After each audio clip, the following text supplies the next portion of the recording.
In December, I'm off to Uganda for at least 2 years, maybe longer, to work with street kids. Why? 2 years ago, I co-led a Christian gap year scheme in Uganda and loved the place, loved the people, and saw that there was a lot of important work to do there. The population in Uganda, over half of them are under the age of 15, and lots of these children have come from tragic backgrounds. Their parents have died, or they've fled from war zones, or they've been abused, and they flee to the streets. And on the streets, they fight for their survival. And there's lots of work that needs to be done amongst these children. So what sort of work will you be doing? I will be living in a home, which there are 12 boys who live there who used to live on the streets.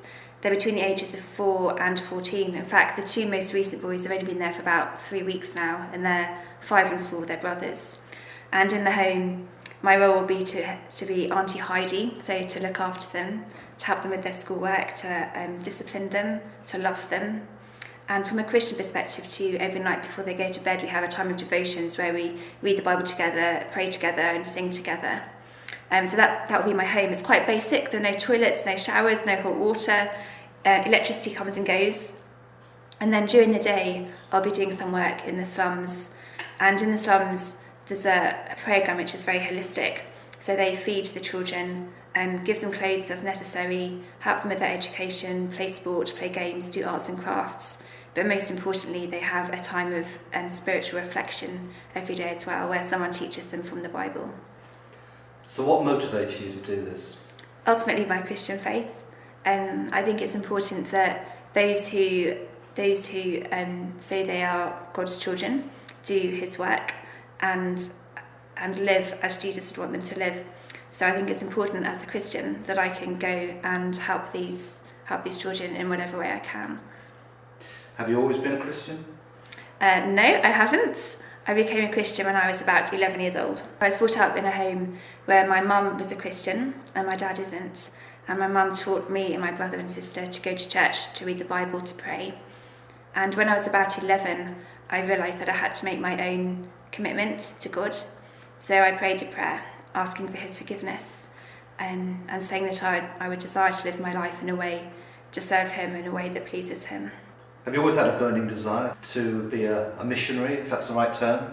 I think Christians, wherever they find themselves, they're a missionary within that situation. And I only first went to Africa, as I said, 2 years ago.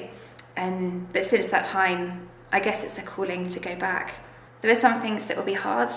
Where I live, I'll be living in a village called Senge, and I'll be the only Mzungu or the only white person there. Ugandans are wonderful, and I have many good friends who are Ugandans, but they can't understand English culture because they've never been. So that's a challenge. Also, being a Mzungu, people want to be your friend, they want to be your wife, they want your money, they want to come home to England with you. So that's a big challenge. It's very hot. You sweat all the time, that's challenging. The food is quite plain and basic and quite boring, so that's another challenge. It's quite dangerous, I've been mugged before, so safety is another challenge. There's lots of challenges. So, are you afraid? I think as long as I'm cautious. Where I stay, we have a guard, so at night time there's always someone who's around, and a dog as well, so if we have intruders, I feel protected. And what do you hope to achieve? I think ultimately seeing some of the kids on the streets be able to turn their lives around. So for them to be able to get off the streets, maybe they end up in homes where they have people who can become their parents, who can look after them. Or if they're a bit older, they can have their own home and try and become self-sufficient. That they get an education, so they have a means to get off the streets and means to be able to find some employment. And ultimately that they come to know Jesus as their friend and saviour. Why is that important? I think it's the most important thing. If they get a job in this life, they can only have that until they die, but life is much longer than that in eternity, and that's what they need to be being prepared for now. Talk to me then about the joys of working in Uganda.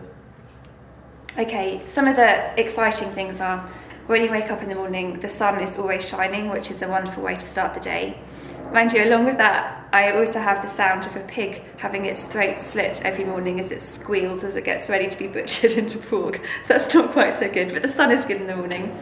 And other joys, working alongside children who respond very well to the love and care that you show to them, and being able to build up good relationships and rapport with street kids who really need that. I think also working as part of a team, there are various like-minded people, some Americans and lots of Ugandans who work with street kids in the slums, and to be able to work as part of a team and to help street kids together, I think is a really amazing thing. Where do you think you'll be in 5 to 10 years' time? Where would you like to be? I don't know, it's hard to answer that. I think God has a plan, and I'm happy to go where he wants me to be. So if it's in Uganda still in 10 years' time, then that would be amazing.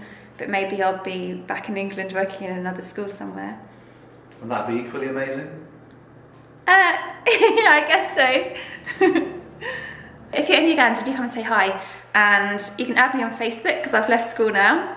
And I'm keeping a blog. But at the moment, I haven't yet set that up. But by the time you see this, I probably will have done. Bye.